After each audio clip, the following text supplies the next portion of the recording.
आदिवासी क्षेत्रांसाठी या मुलांसाठी यांनी काय केले? सिक्युरिटीशिवाय आम्हाला कोणत्याही प्रकारच्या नोकऱ्या हा कंपनीमध्ये दिलेल्या नाही।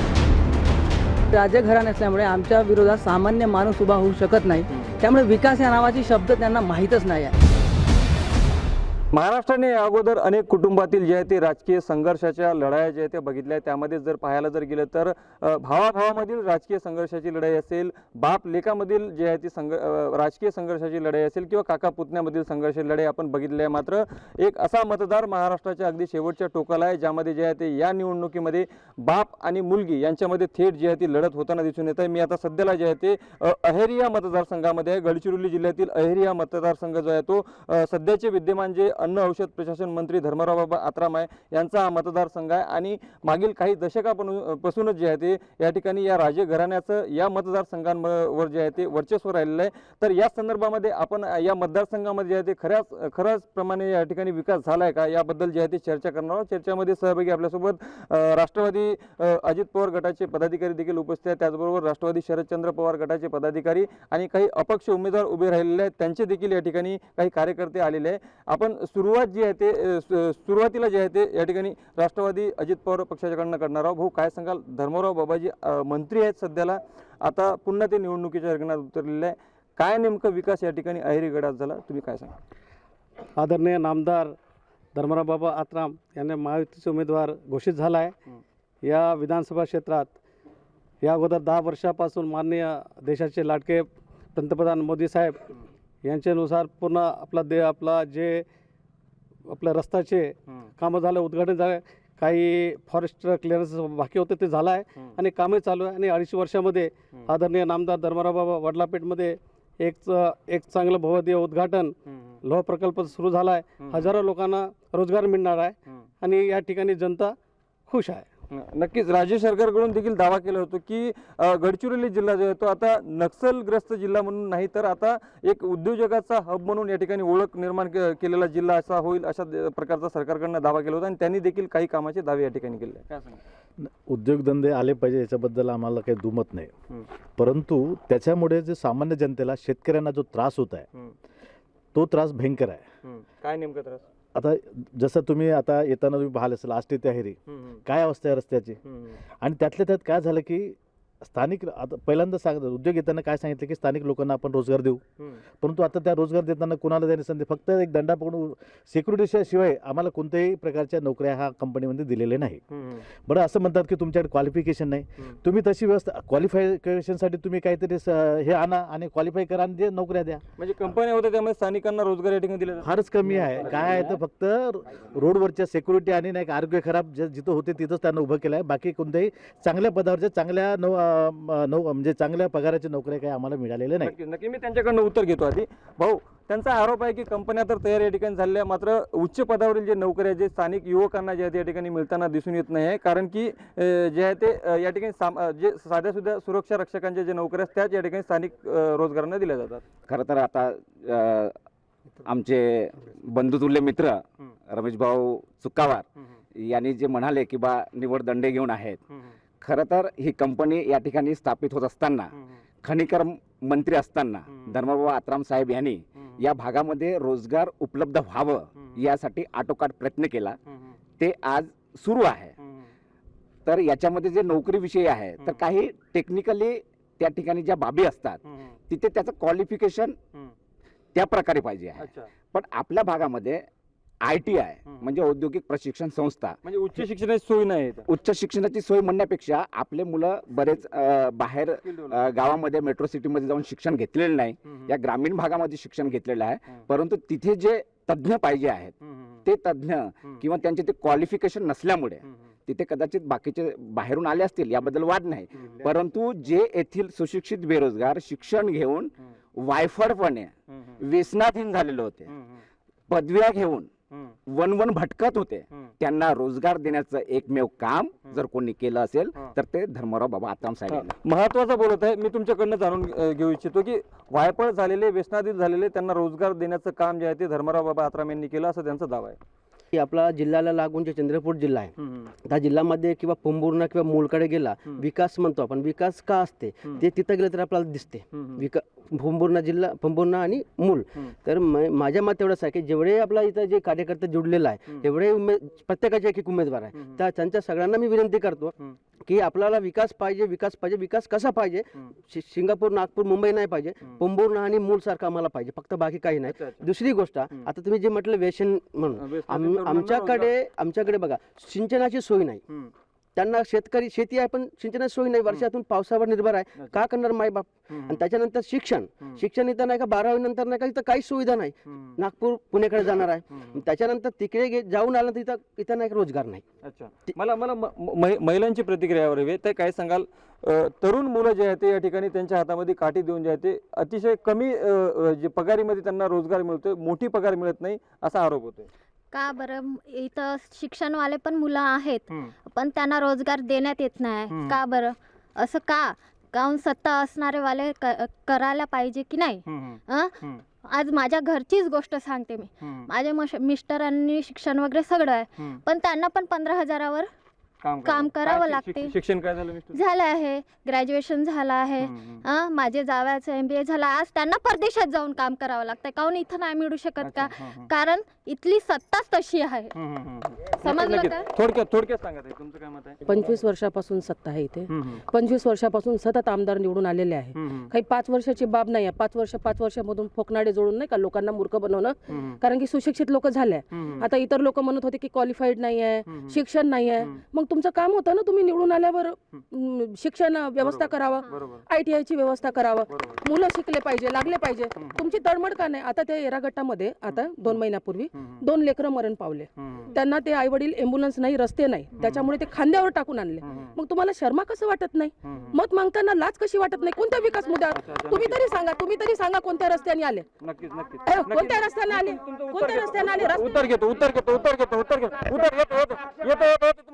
बरं, 1 मिनिट उत्तर घेऊ. थोडक्यात त्यांची भाषा ज्या त्या जिल्हा परिषदेच्या माजी सदस्य आहे, इथे लोकशाहीच्या माध्यमानं तिथे टिप मध्ये आपण लिहिलं होतं, नाव घ्या की वाटा नका घ्या. मुद्दा भटकत आहे. काही महिला पदाधिकाऱ्यांची प्रतिक्रिया, काही महिला तुम्ही काय झालं रोजगार संदर्भामध्ये अगदी थोडक्या रकमेमध्ये जे आहे ते या ठिकाणी रोजगार निर्माण केल्याने मोठी रक्कम जी आहे ती युवकांना मिळत नाही असा आरोप होता. ताईंचं म्हणणं अगदी बरोबर आहे. तर ताईंचं हा म्हणणं अगदी बरोबर आहे की रोजगार हा, कारण इकडे सगळे एज्युकेटेड मुलं आहेत. आपला हा अहेर विधानसभा क्षेत्रामध्ये भरपूर काही मुलं शिकलेला एज्युकेटेड आहे, परंतु त्यांना जो वेतन मिळायला पाहिजे ते मिळत नाही आहे. आणि माननीय यांचं मंत्री साहेबांचं काम आहे की आपल्या मुलांचं, जसे हा आदिवासी क्षेत्र आहे, या आदिवासी क्षेत्रांसाठी या मुलांसाठी यांनी काय केले? भाऊ, स्टील हब झालाय गडचिरोली जिल्हा, मोठा रोजगार निर्माण होईल राज्य सरकारचा दावा आहे. आरोप होतो आहे की या ठिकाणी मुलांसाठी तरुणांसाठी काहीच केलं गेलं नाही. तर या ठिकाणी माझे मोठे बंधू त्यांनी उत्तर दिलं की व्यसनाधीन, काही व्यसनाधीन आहेत या ठिकाणी जे पुरुष वर्ग आहे, त्यांनी नाही का व्यसनाधीन होताना त्यांना नोकरी मिळत नाही असं म्हटलं त्यांनी.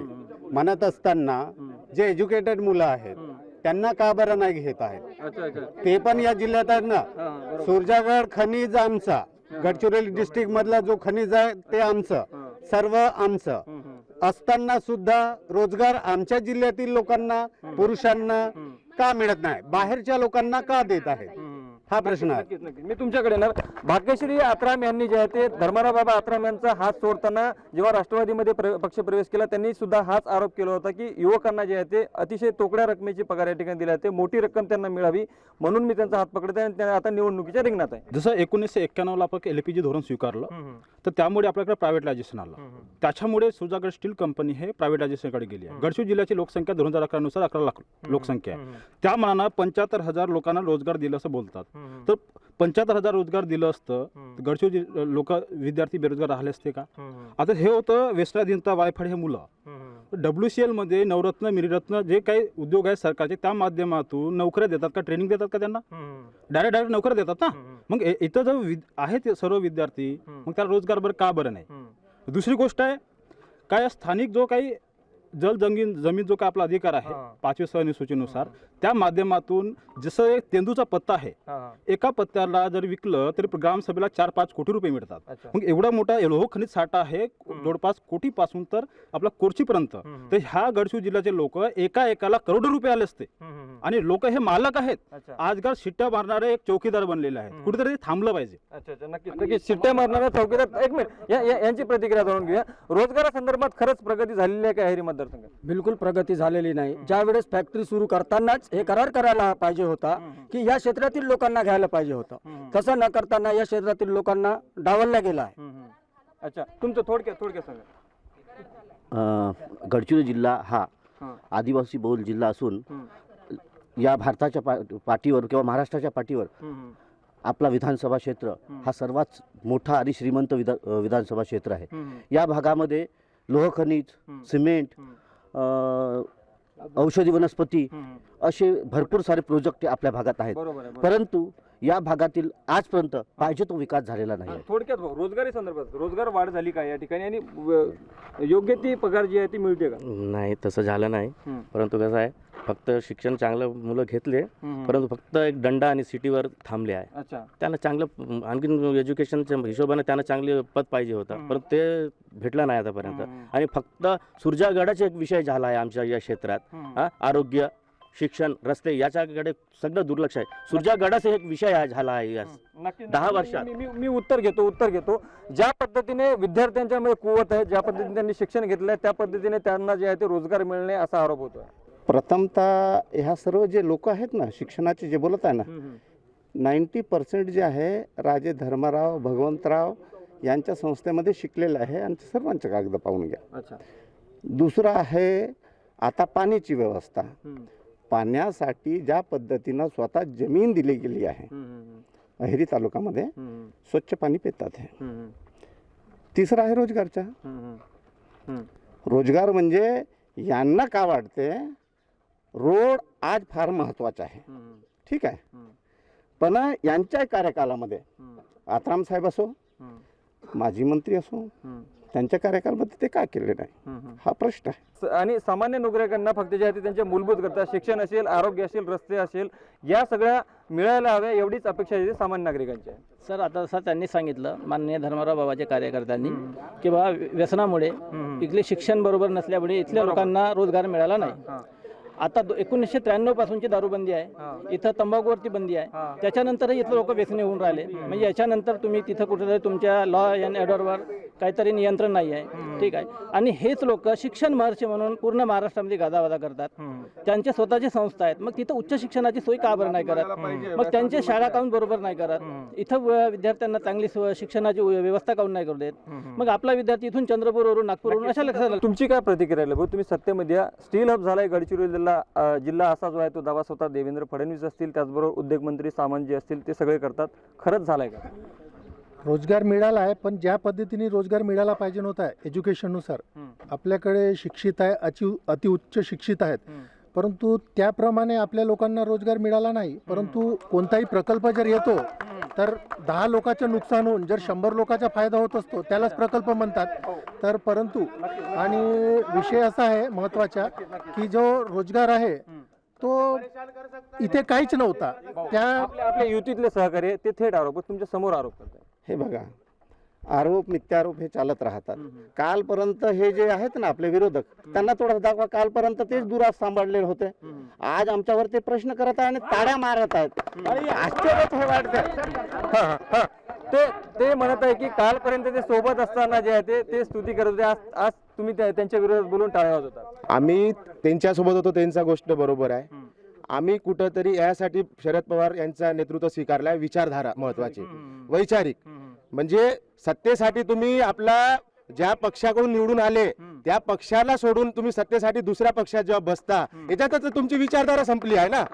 जेव्हा तुम्हाला निवडून देणारे शरदचंद्र पवार या घडी सीमावर निवडून येणारे माननीय आपले मंत्री साहेब आज अजित पवार सोबत पक्ष वेगळा करून बीजेपी मध्ये सामील होतात आणि कोणत्या लालची पोटी तिथे गेले ते पण खुलासा करायचा. भाग्यश्रीताईंनी देखील आता बंडखोरी जे ते वडिलांसोबतच करत त्यांनी शरद पवारांकडून उमेदवारी दाखल. हो, याच्यासाठी केले की स्थानिक लोकांना जे आता सिटी आणि हातामध्ये दंडा देऊन जे रोजगाराच्या नावाखाली त्यांना नाही का धूळ खाऊन त्यांच्या आरोग्याशी जे खेळ करत आहे, या आदिवासी लोकांच्या मतावर निवडून येणारे आज आदिवासी लोकांना व्यसनी म्हणून ते आज बोलत आहे. म्हणजे आणि हे लोक कोणती भाषा वापरतात सत्तेसाठी हे पण सांगायला पाहिजे.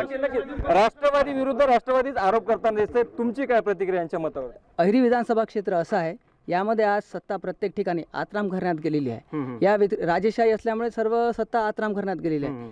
एक त्यांना कसं समजलं की आम्ही राजघराणे असल्यामुळे आमच्या विरोधात सामान्य माणूस उभा होऊ शकत नाही, त्यामुळे विकास या नावाची शब्द त्यांना माहीतच नाही आहे. या मतदारसंघामध्ये जर पाहायला जर गेले तर बाप आणि लेकीमध्ये लढत जी आहे ते पहिल्यांदाच महाराष्ट्रामध्ये होताना दिसून येत आहे. एकूणच ही लढत का होत आहे? कारण की ज्या लेकीने बापाचा हात धरूनच जे आहे ते जिल्हा परिषद सदस्यपद भोगलं आणि त्यानंतर जिल्हा परिषद अध्यक्षपद भूषविलं, त्यानंतर जे आहे ते आता विधानसभेच्या रिंगणामध्ये बापाच्या विरोधातच जे आहे ते बंडखोरी करत उमेदवारी या ठिकाणी करत आहे. आपण त्यांच्याच पदाधिकाऱ्याकडनं जाणून घेऊया का अशी वेळ जी आहे ती भाग्यश्री ताईवरती आली. हा जो विषय आहे ना, तुम्ही जे म्हणता वडिलांविरुद्ध लेकी, हा नाही, हा विचाराची लढाई आहे. हा पुरोगामी महाराष्ट्र आहे. ज्या पवार साहेबांनी ज्या पद्धतीने महाराष्ट्र घडवलं आहे त्यांना त्या विचाराने प्रेरित होऊन ताईकडे आलेले आहे. ताई काही फक्त म्हणजे सत्तेसाठी आलेले नाही, हाही चुकीचा आरोप आहे की वडिलाविरुद्ध हे आलेले आहे, असं नाही, ते विचारासाठी आलेलं आहे. आणि त्या साहेबांचे विचार त्यांनी मान्य करून ह्या पक्ष त्यांनी स्वीकारला आहे आणि पक्षाने त्यांना उमेदवारी दिली. ज्यावेळी तुम्ही लेकीच्या आणि वडिलाचा जेव्हा बंडखोरीचा प्रश्न करता, आम्हाला हा प्रश्न पण विचारायचा आहे, अजित पवार साहेबांनी स्वतःच्या पत्नीला सुप्रियाताईच्या विरोधात का उभा केला ते पण आम्हाला खुलासा करायचा आहे. माझे मित्र आताच म्हणाले की धर्मराव बाबा आत्राम माझे वडील यांचे खंदे समर्थक आहे, पण त्यांना हे माहित नाही की माझे वडील 1985 ला सरपंच झाले, त्यांचं राजकारण 1980 ला चालू झालं. त्यानंतर या धर्मराव बाबांना विश्वासराव महाराजांकडून बाहेर काढून त्यांना शिक्षण देऊन त्यांना राजकारणी करण्याचं माझ्या वडिलाचा 60% तरी 70% वाटा आहे. यांना हे बहुतेक इतिहास माहित नसावा. भाग्यश्री ताईने जी बंडखोरी केलेली आहे ती शरद पवार यांच्या विचाराला प्रेरित होऊन केलेली आहे. अजितदादांनी ज्या पद्धतीने केलं त्याचं काय, त्यांच्या पत्नीला त्यांनी विरोधात उभं टाकलं त्याचं काय, असा सवाल त्यांनी उपस्थित केलेला आहे. बघा, बंडखोरी हा स्वार्थापोटी करणारा हा यांच्या लत आहे. हा, यानंतर या अगोदर या निर्वाचन क्षेत्रामध्ये सर्वात जास्त नाव चाललेलं का हलगेकर साहेबांच्या, आणि इथले मतं धर्मराव बाबांचे फोडणं आणि हे षडयंत्र मागील 5 वर्षापर्यंत चालू होता आणि 1 महिन्यामध्ये हा दिसून आला. आणि या संपूर्ण हे जे लाईन आहे ना, हा, सर्वात जास्त ह्या लोकांनाच नाही का कामं केले आहे धर्मराव बाबांच्या लेटर पॅडवर, निधीवर हे, आणि हे आज आरोप करत आहे. ताई काय सांगाल, ज्या पद्धतीने रोजगार निर्मिती व्हायला हवी त्या पद्धतीने झालं नाही, अजून विद्यार्थी जे आहे ते व्यसनाधीन आहेत असा देखील आरोप या ठिकाणी केला जातो. मला हे बोलायचं, मला कोण्या याच्यावर मनाचं नाही आहे. आम्हाला असा नेता पाहिजे की जो गरिबाच्या घरात जाऊन बसेल, त्यांची समस्या मांडू शकेल, त्यांची समस्या सोडवू शकेल. आज इथं बरेच वर्ष रस्ता नाही आहे, आरोग्याची सेवा नाही आहे, शाळा नाही आहे, आणि यांनी म्हटले की ह्या शाळेत शिकून हे कलेक्टर झाले किंवा अजून काही झाले, पण शाळेचं काही नाही आहे. शाळा कोणी पण आज ग्रीनलँडमध्ये शिकून सुद्धा तो विद्यार्थी मंत्रिपदावर बसू शकतो. शाळेचं इथं काहीच नाही, पण इथं अशी शाळा नाही की आमची मुलं आज बाहेर गावून जाऊन शिकतात का, कारण की इथं 25 वर्ष झाली सत्ता असेल पण इथं व्यवस्थित शाळा नाही आहे, उच्च शिक्षित नाही आहे. 12वी झाले की त्यांना बाहेर गावी पाठवावं लागते, त्यासाठी आई वडील किती खस्ता काढतात हे त्यांना माहिती नाही आहे. ते काय राजे लोक काय वर विमानातून जाते. माझं असं म्हणणं आहे का, 1 मे 1960 मध्ये जेव्हा महाराष्ट्र आपलं वेगळं, म्हणजे महाराष्ट्र जेव्हा निर्मिती झाली त्यानंतर म्हणजे 1982 मध्ये आमचा गडचिरोली जिल्हा वेगळा झाला. वेगळं झाल्यानंतर जसं काय गेल्या विदर्भामधलं नागपूर झालं किंवा चंद्रपूर झालं किंवा पश्चिम महाराष्ट्र झालं, मराठवाडा झाला, ज्या प्रकारे तिकडे जसा जो विकास होत आहे तसा विकास इकडे का बरं झाला नाही? कारण की निधी जनतेने, सामान्य जनतेला भरलेल्या टॅक्स मधून हा शासनाला निधी जमा होतो. त्या निधीतल्या कामातून नाही का विकास कामे करायचं असतात, तर मग हे काय स्वतःच्या जेबातून तर करायचं नसतात. मग ते निधी जेव्हा आपण आणू शकत नाही, करू शकत नाही, तर मग हे जो आता गेला या 5 वर्षामध्ये जे पण आता मंत्री आहेत त्यांनी असे कामच काही नाही केले. तुम्ही अतिशय चांगलं बोलता. मला तुम्हाला एक प्रश्न विचारायचा आहे. या ठिकाणी नक्षल जे आहे ते संपलेलं आहे असं जे आहे ते दावा सरकारकडनं केला जातोय. मोठ्या प्रमाणामध्ये उद्योग जे आहे ते गडचिरोलीकडे आता येताना दिसून येत आहे. रोजगार निर्मिती संदर्भात काय नेमकं सरकारकडून जे आहे ते करण्यात आलं आणि विद्यमान जे आमदार आणि मंत्री आहेत आत्राम साहेब त्यांनी काय केलं हे सांगा. माझं तर असं स्पष्ट मत आहे की गेले नक्षल तर अजून संपूर्ण स्पष्ट झालेलं नाही आहे. अजून पण आहे परंतु नाही का जे रोजगाराची जी गोष्ट आहे जे पाहिजे त्या प्रमाणात रोजगार काही मिळाला नाही. मी पण आज नाही का पीजी करून म्हणजे बीकॉम मधून ग्रॅज्युएशन पीजी करून मी पण नाही का 2 ते 3दा नाही का गेलेला आहे. इव्हन नाही का गेल्या बीकॉम मधून मी पीजी करून साहेब गेल्यानंतर आता मी सध्या बेरोजगार आहो कारण की मी रोजगारासाठी मी तिथे गेलो होतो मला रोजगार मिळाला नाही. आणि एक सर थोडक्यात 2च मिनिटात श्रीमंत राजे अमरीशराव महाराज मंत्री असताना सुरजागड हे कंपनी इथं चालू केली आणि इथल्या सुशिक्षित लोकांना युवकांना रोजगार मिळण्यासाठी 50,000 ट्रक ही योजना महाराष्ट्रात नाही देशात हे सगळ्यात प्रथम इथं चालू केली. आणि राजेसाहेबांना इथल्या आपल्या युवकांना नौकर नाही तर मालक बनवायची हे तयारी राजेसाहेबांची होती. आणि राजेसाहेबांनी त्यांच्या एकदम स्पष्ट म्हणजे खरी गोष्ट आहे कारण की त्यांनी ट्रकची जी योजना आणली होती कारण की आदिवासी लोकांना नाही का काही कमी किमतीमध्ये भरून नाही का त्यांना नाही का नोकर न ठेवता मालक होऊन नाही का त्यांच्याच उद्देशातून नाही का ट्रक मधून माल वाहतूक करण्यात यावा हेच त्यांचा बहुत मोठा मोटिव्ह होता. मालक तयार झाले जवळजवळ कदाचित नाही का एटापल्ली तालुक्यामध्ये काही मोजक्या लोकांना मिळाले नाही ते पण बँक ऑफ इंडियामध्ये त्यांचं अकाउंट ओपन करून ते करून देण्यात आलेलं आहे. मला काय म्हणायचं पीजी झालेला आहे बेरोजगार आहे काही योजनांचं आत्राम साहेबांच्या समर्थन देखील त्याने केलेलं आहे मात्र त्याच्या हाताला रोजगार नाही पीजी डिप्लोमा करून सर्वात आधी सर आमचे इकडून काही बांधव बोलत असताना व्यसन प्रश्न भटकू नका विषय भटकतो वाद होतो त्यांच्या प्रश्न चला याने जो आता विषय जे बोललेला आहे त्या विषयाविषयी माझं एकच उत्तर आहे. मेळीगट्टा धरणाविषयी काय झालं याचं आत्मपरीक्षण करावं तिथे त्याचं उत्तर आहे. काही लाडकी बहीण योजना आलेल्या निवडणुकीच्या तोंडावर काय वाटतं महिलांना किती फायदा झाला आणि याचा निवडणुकीत महायुतीला किती फायदा होता? फक्त लाडकी बहीण योजना आणली हे इतकंच खरं आहे का? लाडकी बहीण योजना आणली 1500 रुपयामध्ये लोकांचे घरं चालणार आहे का? आणि यांनी आरोप केला की बा दारू पिणारे मुलं आहेत हे जेव्हा दारू पिऊन राहिले आणि गावात फिरून राहिले याला कारणीभूत कोण? अगदीच आपण पाहू शकतो की या ठिकाणी जे आहे ते आपण राष्ट्रवादी अजित पवार गट असेल राष्ट्रवादी शरद पवार गट असेल त्याचबरोबर अभिजित आत्राम यांचे पदाधिकारी असतील आणि भाजपाचे पदाधिकारी आणि काही अपक्ष उमेदवारांचे पदाधिकारी या ठिकाणी चर्चासत्रामध्ये सहभागी झाले होते. एकूणच या मतदारसंघामध्ये किती प्रमाणामध्ये विकास झाला या संदर्भामध्ये आपण चर्चा करून घेतली. तर या ठिकाणी जे सत्ताधारी आहे त्यांनी जे मोठ्या प्रमाणात विकास झाल्याचा दावा केला तर तोच दावा जो आहे तो विरोधी पक्षाचे पदाधिकारी त्यांनी जे आहे ते खोडून लावले. मात्र एकूणच या ठिकाणी अहेरी मतदारसंघांमध्ये जे आहे ते बाप लेकीमध्ये लढत आणि त्याचबरोबर काका पुतण्यामध्ये लढत होणार आहे आणि काही अपक्ष उमेदवार देखील या रिंगणामध्ये आहे. त्यामुळे या अहेरी मतदारसंघांमध्ये यावेळेस नेमका आमदार कोण होणार हे जे आहे ते निवडणुकीच्या निकालानंतर चित्र स्पष्ट होणार आहे. लोकशाही मराठी करता ज्ञानेश्वर पवार, गडचिरोली, अहेरी.